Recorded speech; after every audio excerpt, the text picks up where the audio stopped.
Hey everyone, good day, or good evening, or good morning, or good where or whenever you are right now. My name is Dylan, welcome to this live stream, and I'm broadcasting to you live from South Africa. And I have been wanting to do more live streams. It seems like the situation has stabilized a little bit in the country and we have electricity more regularly. So I can stream with more regular intent. Tonight, I want to talk a little bit about your poll answers to yesterday's poll. You'll see I'm going to put it up on the screen a little bit later. I also want to share with you a beautiful piece of writing from g.k.chesterton called The Romantic in the Rain, which single-handedly changed the way I see rain and rainy days. And I think it will do the same for you. And as I usually do with my Chesterton live streams, I'm not just going to read it, but I'll actually provide some commentary as we go, and I'll also explain things. I think the benefit of these streams is that I can really take my time with you guys and we can really unpack the ideas together. We can learn together. Now, full disclosure, full transparency, I have read this essay before, but I haven't done much prep work on it other than a few cursory Google searches for a few terms. But yeah, I think you guys are in for a treat whenever you're watching this stream. So I think the way I'll do it is I'll start off with the reading, and then in the spirit of that we'll look at yesterday's poll that I put out, and I basically asked you guys, do you play video games? And there were 4 options on the poll, and I thought that the results were quite interesting and I wanted to talk about them. There's also a few comments, so I'll also be showing those comments on the screen, and I'll be just basically responding to your comments here live. And I think I'll do that more often. I think I'll do more polls and actually just answer you guys in person as much as a live stream is in person, rather than just type out a long comment. So let's explore, or let's begin by looking at this beautiful essay, The Romantic in the Rain. I'm going to make myself a little bit smaller on the screen and just move myself off to the side.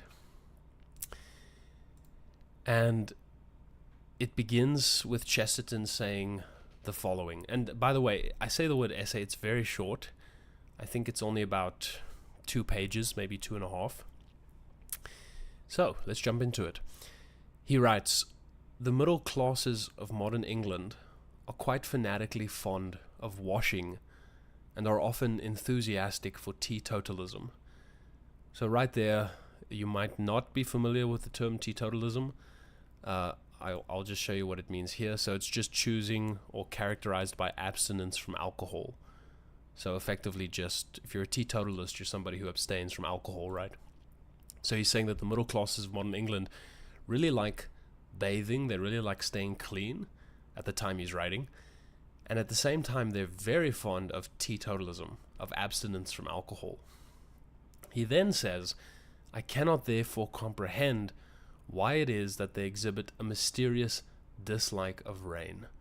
And already, Chesterton's such a master at creating curiosity in the opening of an essay, because on the surface, what on earth is the connection between teetotalism, washing, and rain? Okay, with washing you can see a little bit of a connection, but why abstinence, or abstaining from alcohol? What does that have to do with it?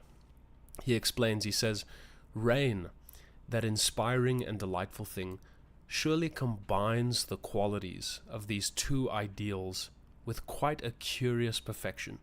So it combines the quality, or the ideal, of teetotalism and the ideal of bathing. How does it do this? He says, "Our philanthropists are eager to establish public baths everywhere. Rain surely is a public bath. It might almost be called mixed bathing. The appearance of persons coming fresh from this great natural lustration is not perhaps polished or dignified, but for the matter of that, few people are dignified when coming out of a bath." So there's a word there that I actually missed. Let's quickly check it. Lustration.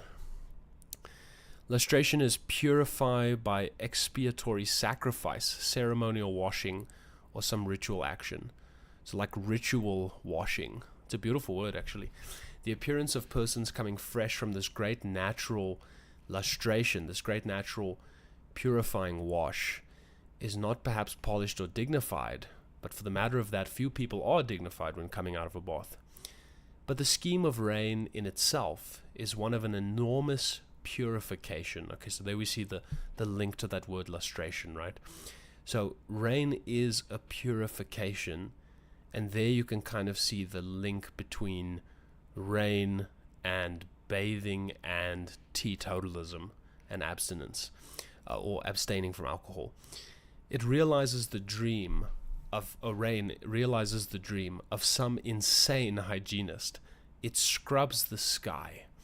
Its giant brooms and mops seem to reach the starry rafters and starless corners of the cosmos. It is a cosmic spring cleaning. Let's just pause here for a moment to appreciate this beautiful language.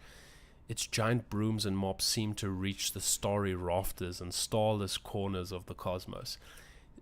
Beautiful. He then says, if the Englishman is really fond of cold baths, he ought not to grumble at the English climate for being a cold bath. In these days we are constantly told that we should leave our little special possessions and join in the enjoyment of common social institutions and a common social machinery. I offer the rain as a thoroughly socialistic institution.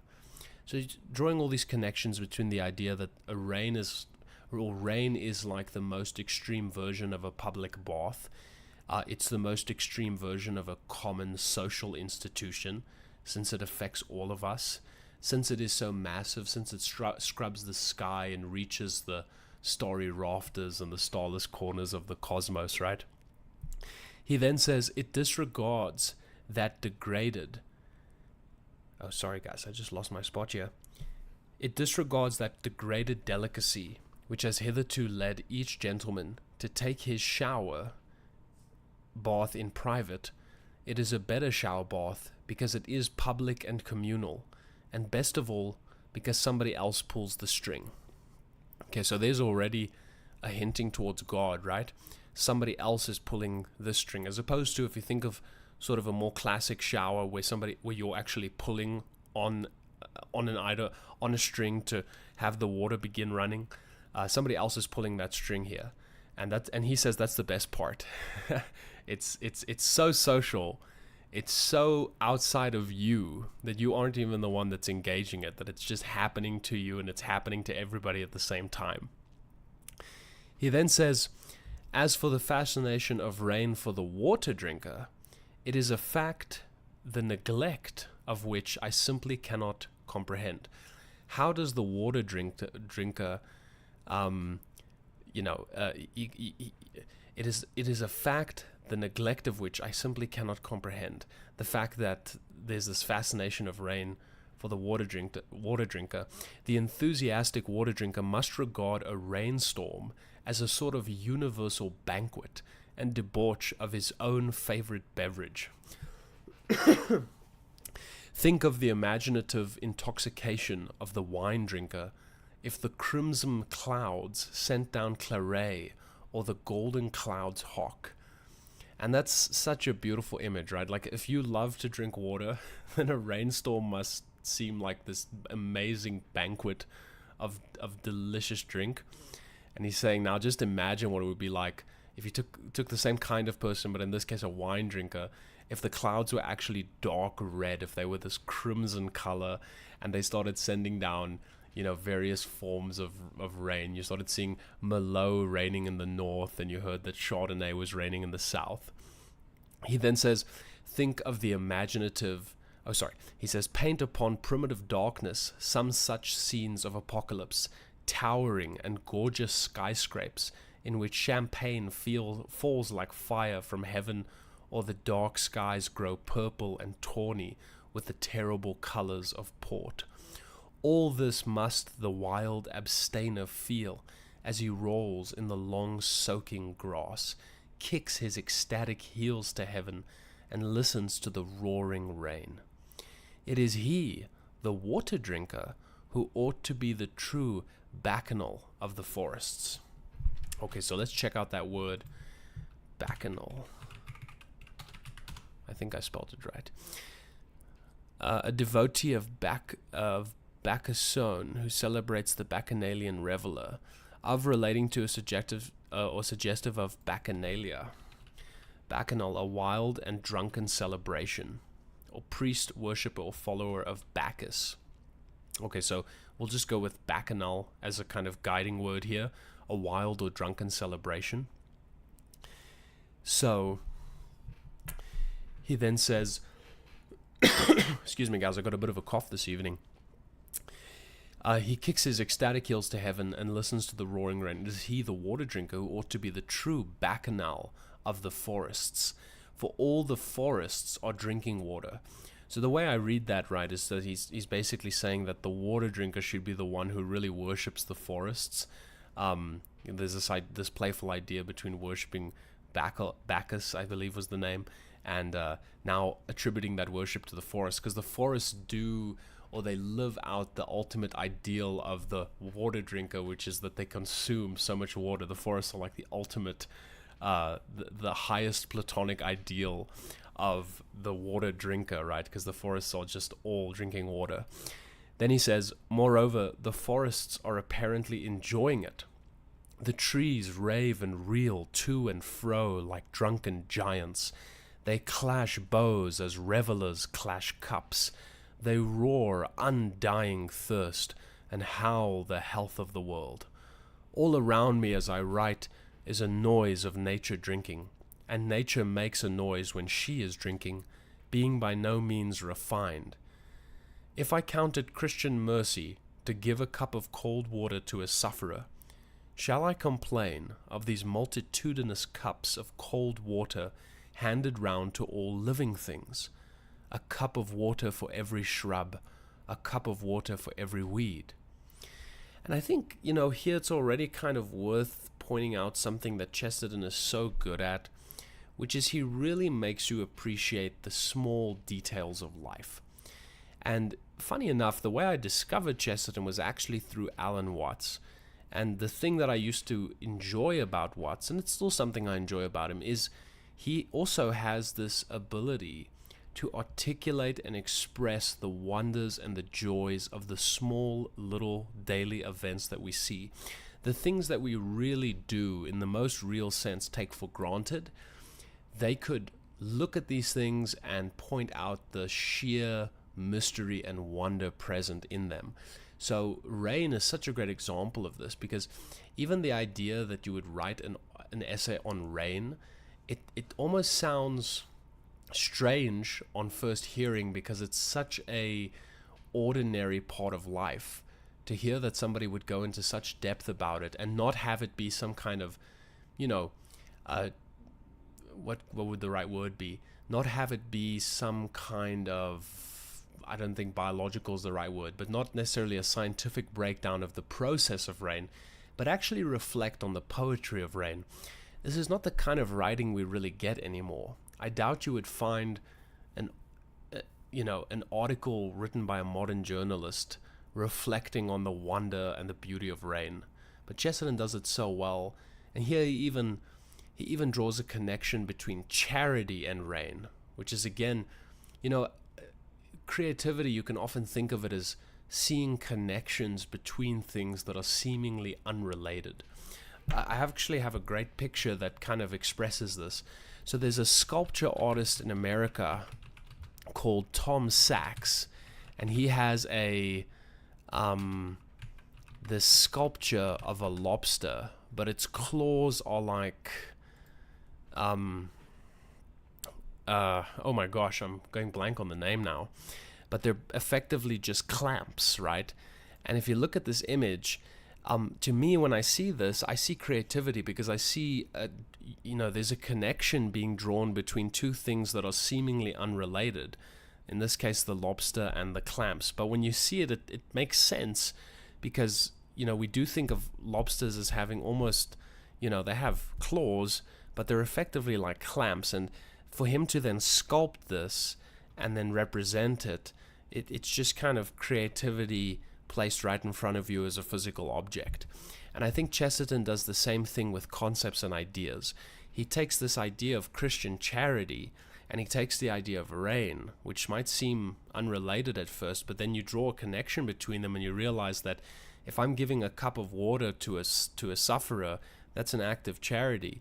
But the rain does this with everything, and it gives a cup of water to the shrubs, and it gives a cup of water to the forests, and it gives a cup of water to the, the tree in the garden.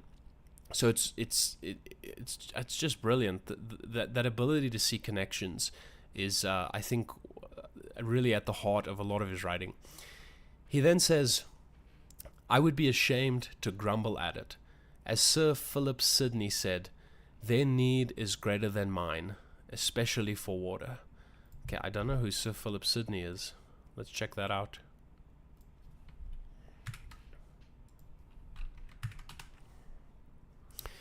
Sir Philip Sidney was an English poet, courtier, scholar, and soldier who is remembered as one of the most prominent figures of the Elizabethan age. His works include a sonnet sequence, Astrophel and Stella, a treatise, The Defense of Poesy. I believe this is a quote: "The ingredients of health and long life are great temperance, open air, easy labor, and little care." Okay, so you can already see the kind of poetical point there. So, back to the essay. As Sir Philip Sidney said, their need is greater than mine, especially for water. There is a wild garment that still carries nobly the name of a wild Highland clan.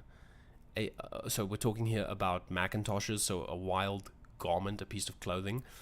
A elan came from those hills where rain is not so much an incident as it is an atmosphere. So rain is pretty much completely part of this clan's life.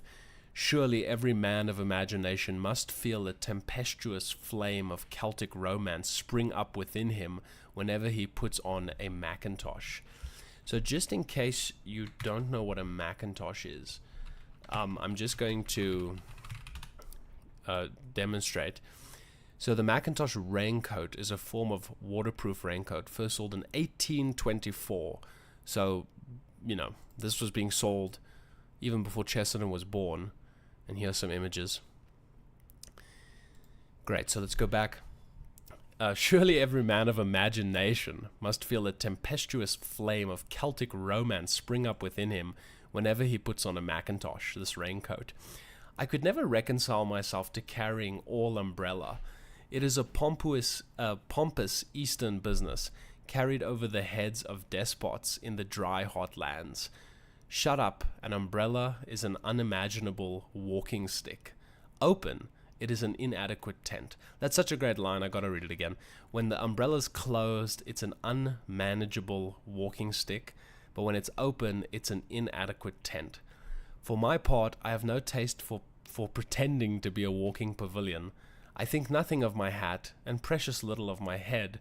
If I am to be protected against wet, it must be by some closer and more careless protection, something that I can forget altogether. It might be a Highland plaid, it might be that yet more Highland thing, a Macintosh.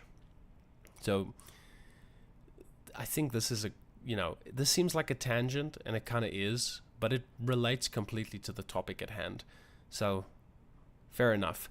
He then goes on and he says, and there is really something in the Macintosh of the military qualities of the Highlander. The proper cheap Macintosh has a blue and white sheen, as of steel or iron. It gleams like armor. I like to think of it as the uniform of that ancient clan in some of its old and misty raids. I like to think of all the Macintoshes in their Macintoshes, descending on some doomed lowland village, their wet waterproofs flashing in the sun or moon. For indeed, this is one of the real beauties of rainy weather, that while the amount of original and direct light is commonly lessened, the number of things that reflect light is unquestionably increased. And he's actually going to end this whole essay on that point, and he does it in such a beautiful way. You'll see that this whole essay, when we get to the end, he's gonna bring up this point again, that even though when it's a rainy day, obviously there's lots of clouds, there's less direct light, but at the same time, even though there's less direct light coming from above, the amount of things that reflect because of the rain actually go up. And he says it in a gorgeous way. He says, I'll just read the previous sentence again. For indeed, this is one of the real beauties of rainy weather, that while the amount of original and direct sunlight is commonly lessened, the number of things that reflect light is unquestionably increased. There is less sunshine, but there are more shiny things. Such beautifully shiny things as pools and puddles and macintoshes. It is like moving in a world of mirrors. Okay, so, this line has single-handedly made me appreciate walking down my street on a overcast day where it's rained a bit. Because I want you guys to notice, the next time you're walking out down the street on a rainy day, just notice how many mirrors the rain creates around you. Every single puddle, it looks like you're looking down and seeing clouds. And so in a way you're looking down, but you're looking up to the heavens. So the earth reflects the heavens, right? And rain creates this, I'm going to use the word illusion, but it creates this ever-present illusion around you. And so there's all these beautiful, shiny things. And of course that puddle has this beautiful gleam. Even the clouds have that silver lining, which we've all heard of before. Then, we're right at the end already, guys, so it's really short. Chesterton then says, and indeed, this is the last and not the least gracious of the casual works of magic wrought by rain, that while it decreases light, yet it doubles it. If it dims the sky, it brightens the earth. It gives the roads, to the sympathetic eye, something of the beauty of Venice. Shallow lakes of water reiterate every detail of earth and sky. We dwell in a double universe, sometimes walking upon bare and lustrous pavements, wet under numerous lamps. A man seems a black blot on all that golden looking-glass, and could fancy he was flying in a yellow sky. But wherever trees and towns hang head downwards in a pygmy puddle, the sense of celestial topsy-turvydom is the same. And remember what I said, he's going to bring this all up. He's going to bring this all back. And this final point, he says, this bright, wet, dazzling confusion of shape and shadow, of reality and reflection, will appeal strongly to anyone with the transcendental instinct about this dreamy and dual life of ours. It will always give a man the strange sense of looking down at the skies. Okay, so absolutely gorgeous. Let me know in the chat, guys, what do you think of this idea of rain reflected, or rain causing reflections to emerge all around you? Is that something that you've noticed before, or is it something that's kind of hitting you now? Because when I read this for the first time, I don't know how, but I had never really cognized, or I'd never really become aware of that, right? And it was nice to hear it, because it kind of made me appreciate the rain a lot more. And now when you're walking, down the street on a rainy day, you can really think about the fact that actually it's almost like I'm walking in Venice, and I'm being reminded through the reflections caused by the rain of this dual life of ours, this tension between earth and heaven, this tension between matter and soul. All these tensions are kind of reflected in the fact that our world and our lives are very paradoxical. The fact that we can look down at the stars is a beautiful metaphor for the way that we experience life, that we see heavenly realities. As Christians, we see heavenly realities expressed through suffering. And so we see, even in the puddle on the floor, we then look into that and we see heaven above, right? Speaking symbolically here, we see the sky above, we see the clouds above, we see the rays of light emerging from heaven above. So there's all these beautiful metaphors and analogies to do with rain that I just don't think I've ever fully appreciated until I read this. Great. So that is the essay. I really wanted to share that one with you guys. I'm now going to briefly just talk about the poll that we did yesterday, where I asked you guys if you play video games, and I just have some thoughts I want to share with you. So let's see, community tab, let's jump into it. So I said, hey guys, I'm just curious, do any of you play video games? I got 116 votes, which is amazing to me. Like, the fact that people interact at all, I really appreciate that. That's I think it's, for lack of a better word, I think it's really cool. And then 32% said yes, I play them regularly. 38% said yes, but only on occasion. So if you combine those two, that's 70%, right? So 70% of people do play games. There's just varying amounts, right? Some people play them regularly, some people play them on occasion. 8% said, no, I wish I could, but I just don't have the time. And then 22% said, no, I wouldn't even if I had the time. So people that just don't really, maybe don't see the value, or right now are just in a stage of life or at a point in their life where they just don't see the point of playing games. Now, I guess in approaching this, and I'm going to look at the comments in a moment, in approaching this point, I think it's probably good for me just to mention my own view on this. You know, what would I have chosen? So I would have chosen option 2, which is yes, but only occasionally. I played a lot of video games growing up. One of the, when I was a kid, I was very fortunate. My parents bought me a Nintendo 64, which was a big deal back in the 90s. And I also had a Game Boy Color, which I, funny enough, actually still have. I'm looking at it right now. It's on my bookshelf, and it still works. Can you believe it? And I always saw video games as a kind of form of leisure. So just as some people would go home after a long day of work and they would relax by watching TV, which you might have negative opinions about. I'll talk about that in a moment. But just as some people would go home and, relax by watching television, I always kind of viewed video games as occupying that same spot, right? It's just a form of leisure.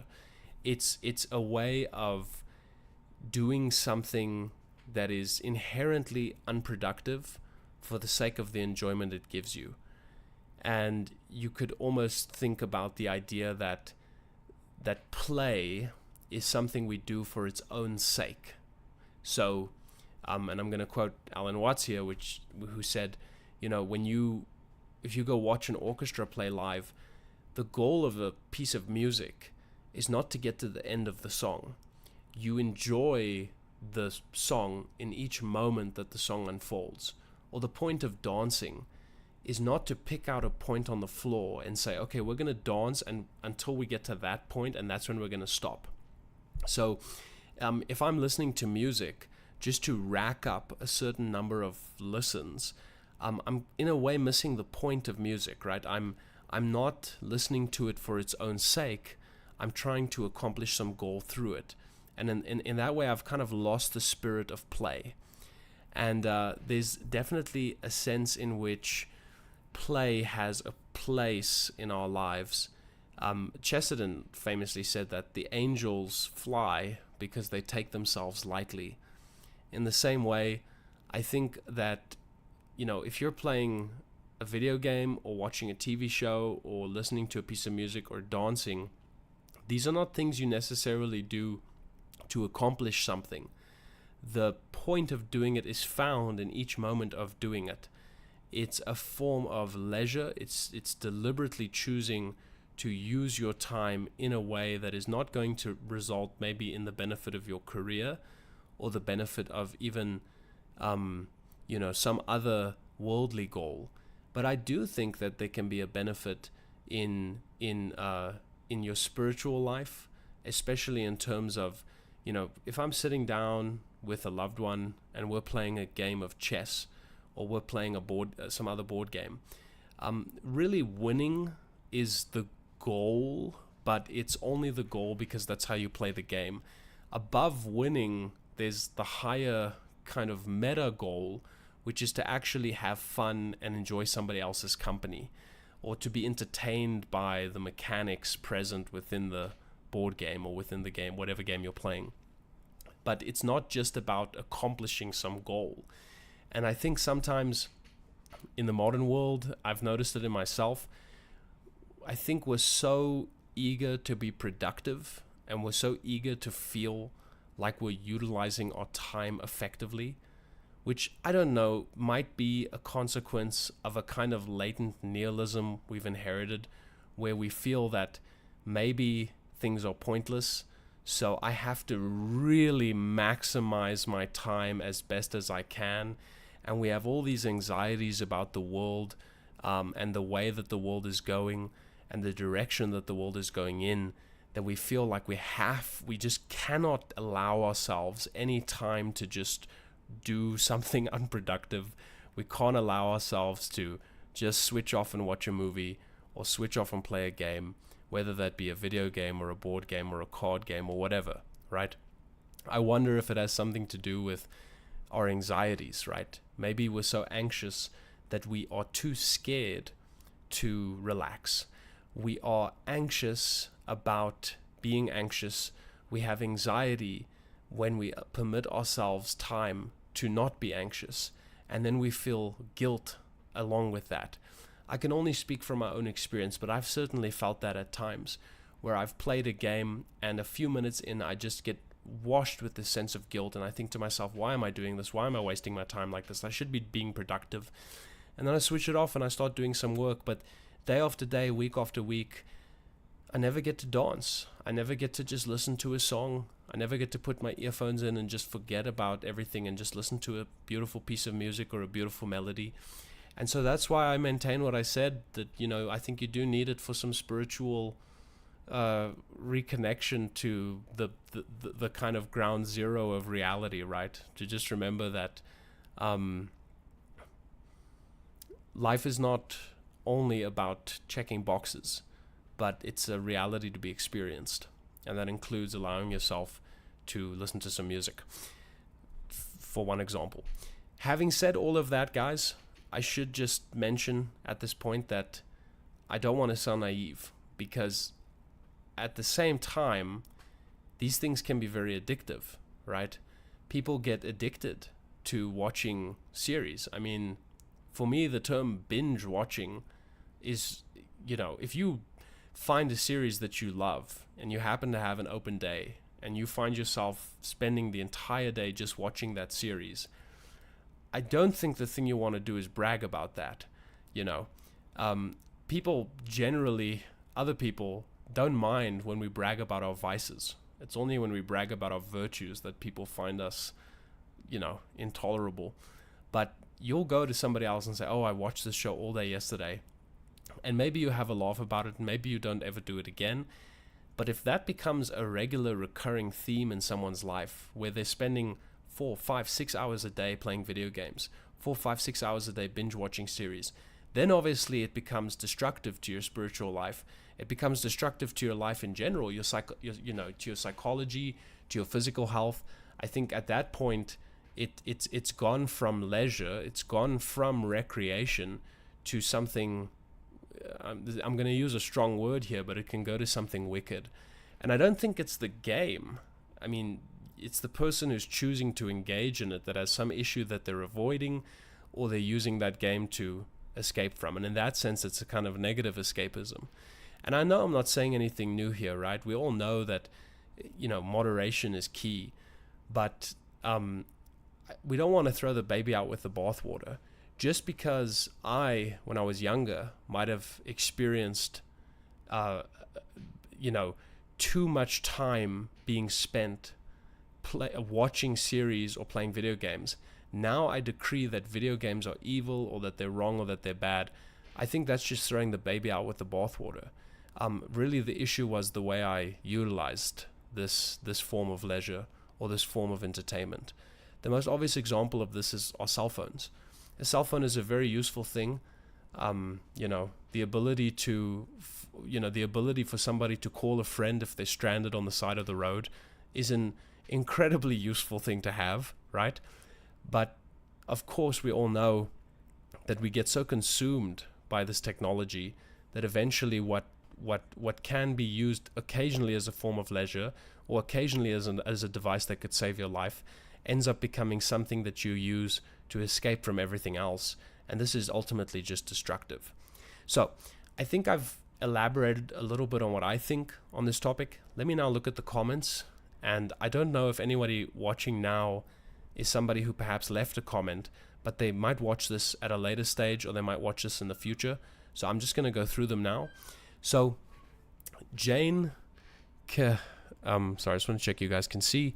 Great. So Jane Kehazam in 972 says, I do love me some Age of Empires, Diablo, or Stalker. I find games extremely fun as an artist also creatively inspiring, but they can be quite possessive with my attention, so I try and keep that in check. Yeah, so that's exactly it, right? If you're someone like me who has quite an obsessive personality, right, you get quite addicted to things easily, then that's something you got to watch out for, right?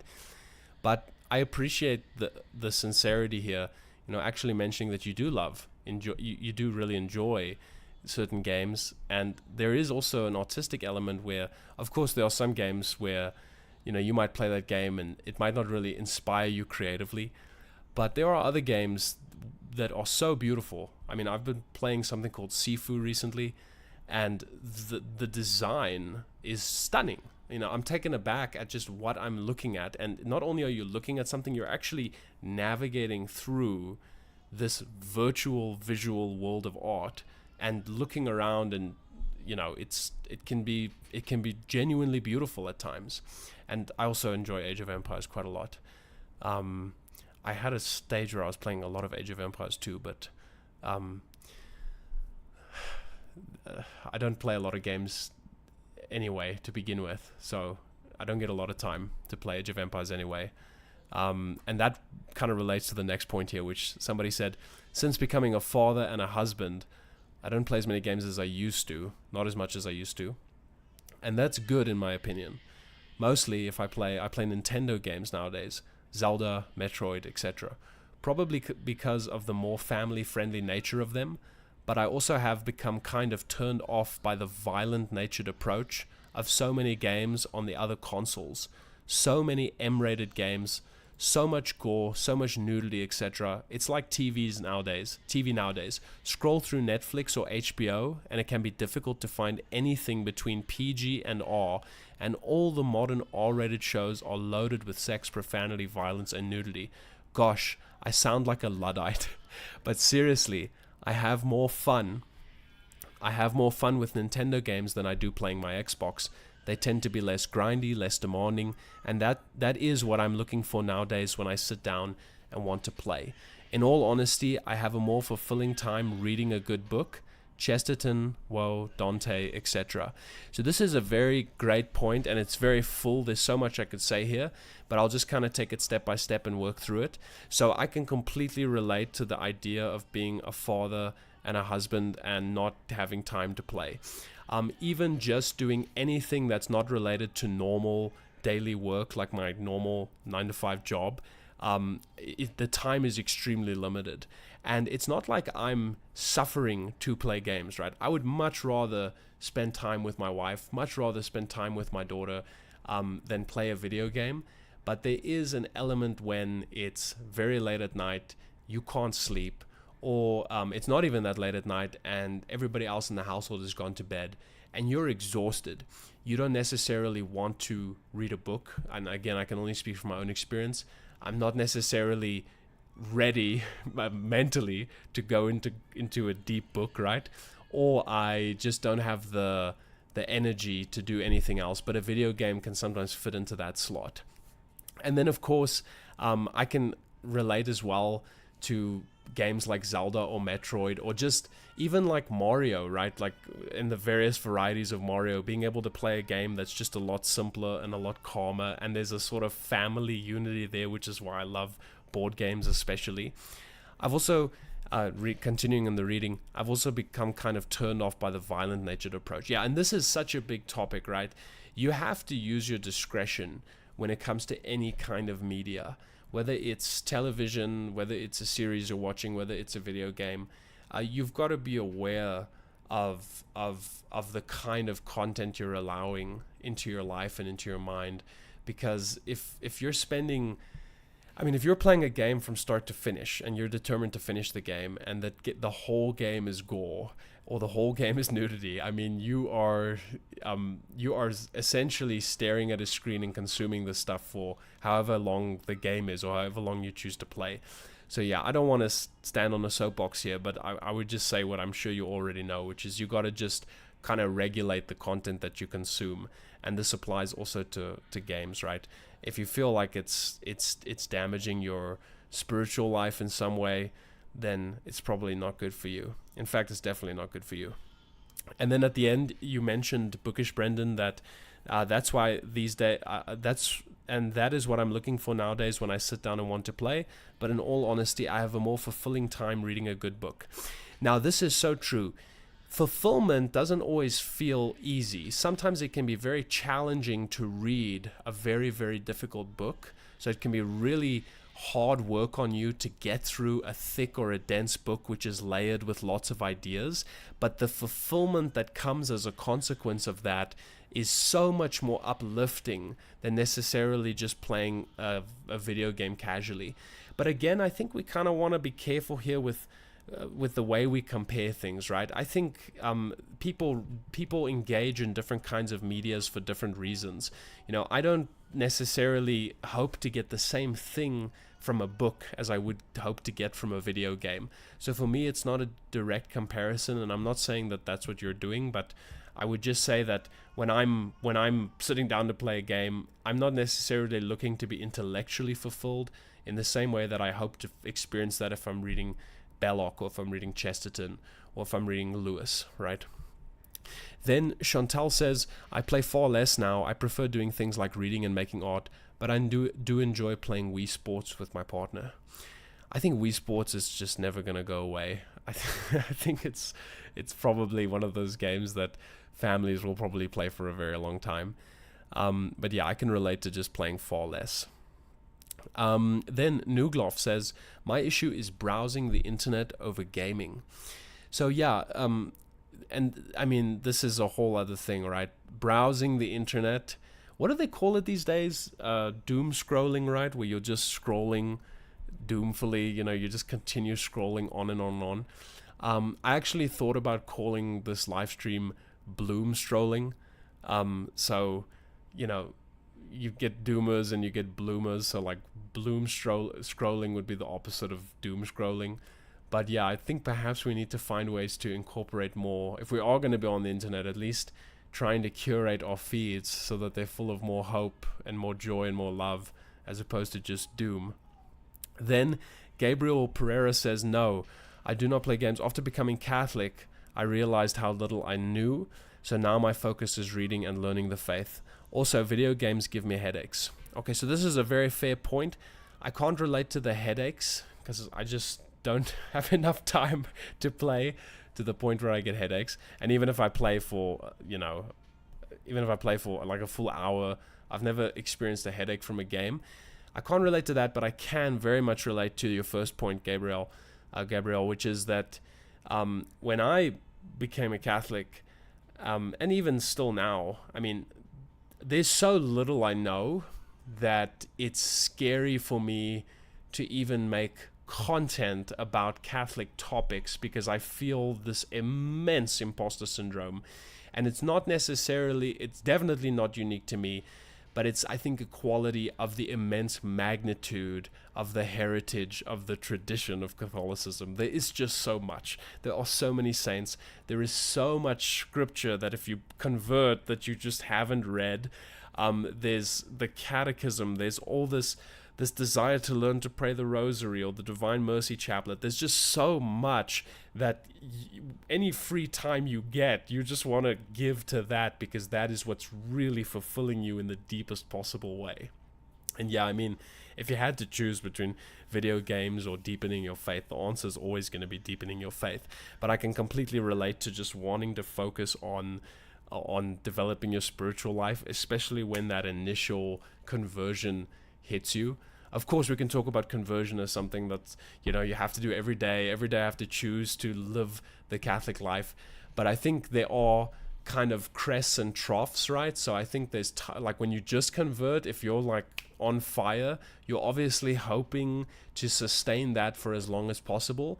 But I can tell you from my own experience, when I converted, or in that whole long process, because it's not really just a once-off thing, but when I started exploring Catholicism, I didn't want to do anything but read and listen to podcasts on Catholicism and audio books and watch videos on Catholicism.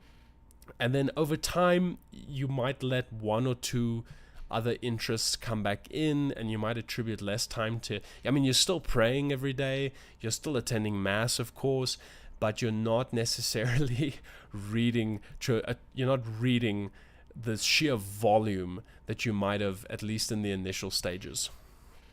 Okay, cool guys. So I'm gonna check at the chat, and let me just say here one last thing to the comment from Nugloff 9558. Nugloff, I think I saw one of your comments on the Distributists' new video. And by the way, guys, the Distributists just released a new video, and I think it's called something like a fallen idol, or the idol is broken, or something like that. And guys, this video is so good. It's a video essay, and it just knocked me off my feet. It's phenomenal. It's kind of, I mean, it's very humbling, and it's scary at points, but it's a phenomenal video. So I'd recommend checking out the Distributist and checking out his new video. I'm forgetting the name now. I guess I can just search it right now, right? Let me just check here. Okay, yeah, here it is. An Idol Crumbles. This is a phenomenal video, man. If you haven't seen this, it's really new, but it's really interesting. And the reason I bring it up is because I just saw a comment from Nugloff, and I'm pretty sure I saw one of your comments on the video. So I just thought that was a fun point to bring up. Let me have a quick look at the chat, guys. Let me just say thanks again so much for interacting with the poll. And just so you know, guys, if you are watching and you didn't interact with the poll, I'm going to start doing live streams like this more often. I will try and do them. My aim, and I don't want to set this up, but my aim is at least one a week. And that's apart from my normal videos that I make. But just time to sit down and get to know you guys a little bit better, because I feel like for a long time I've been kind of like restrictive with interacting with the community, and I know there's a lot of great people here. I get a lot of emails from you guys, a lot of messages from you, and I just want to kind of let you in a little bit more. And so comments like this, you know, just help me understand where you guys are coming from. And so in future streams, I'll also have polls, and I'll also talk about the comments. So definitely drop a comment. Definitely let me know what you think. It will come up in a stream. And right now the channel's small enough that I can just get to everybody, which is great. Great, so I'm going to have a quick look at the chat and just respond to you guys. So Ivory says hello. So hello, Ivory. Caledon says, can't watch now, but looking forward to catching it later. Thanks, Caledon. That's nice of you to say. Ivory says, great essay. I've always loved the rain and its puddles of reflection. Yeah, I agree. Ivory says, I dropped out of gaming after 2018, 2019. I only reserved time for adventure games. Outer Wilds was the last time I played, which is, by the way, a really great game, by the way. Now I prefer to work, study, read some books, play music, and go to mass. Supremely based. Ivory says, when gaming became such an enormous industry, the fun really went away. Tricks to make me spend money. Yeah, I'll maybe talk about that a little bit. No worries about commenting late, Ivory. There's no late comments here.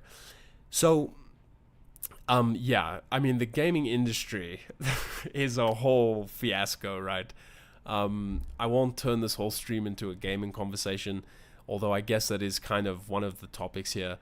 But if any of you don't follow games or the gaming news, you know, earlier this year, a game released called Baldur's Gate 3, which is an incredible game. It's been in development for several years, and this small, I don't want to say small, but smaller studio called Larian Studios released this game, right? And it's just incredible. And other video game companies or producers or agencies, or I'm forgetting, developers, video game developers, they reacted quite badly to this game, and some people even said, you know, look, we don't want people to think that this game should be considered the new standard, because in a lot of the industry now, it's become almost like a form of gambling where you've got to invest money to get more items so that you can play. So, you know, for me, I'm just, you know, I'm not in a position where I'm going to be spending, you know, more money on Rocket League to buy a fancier car or something. So it's never been a problem for me. But I do know if you have access to, you know, if you've got some access to some extra funds and you just want to spend them on a game, I mean, these games can really take you, right? They can take you to places you don't want to go.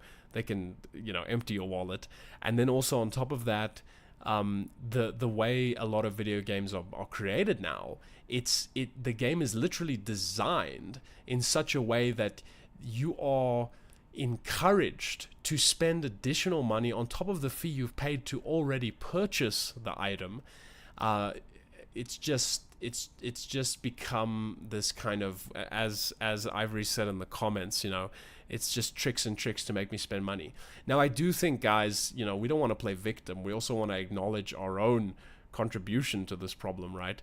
If I'm continually buying games before they release, you know, I'm pre-purchasing games and I'm spending lots of money, I'm not helping. You know, I'd rather support small developers who are making good quality games that aren't asking you to buy additional licenses after you've purchased the game. So there's also that element that we need to look at ourselves and how we've contributed to this problem.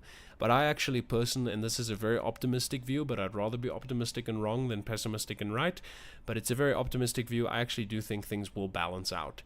I do think that there's still going to be companies that try and make money off of people, and I think they will continue to make money. But I think that if you are looking for genuine, good storylines, beautiful characters to explore just as you would in a novel, I think that those games will also still be around pretty much forever. So, having said that, guys, I think that that's a great place to end this stream. I think we've covered a lot. I've covered everything I wanted to cover with you. Let me know in the chat if you enjoyed this, if you'd like me to make more live streams like this, and please drop a like if you like this. I'm told it helps with the algorithm, and I'm wishing you guys an awesome whatever it is where you are, day, night, etc. Thanks so much. God bless you. My name is Dylan, and I'll see you guys in the next video. Goodbye.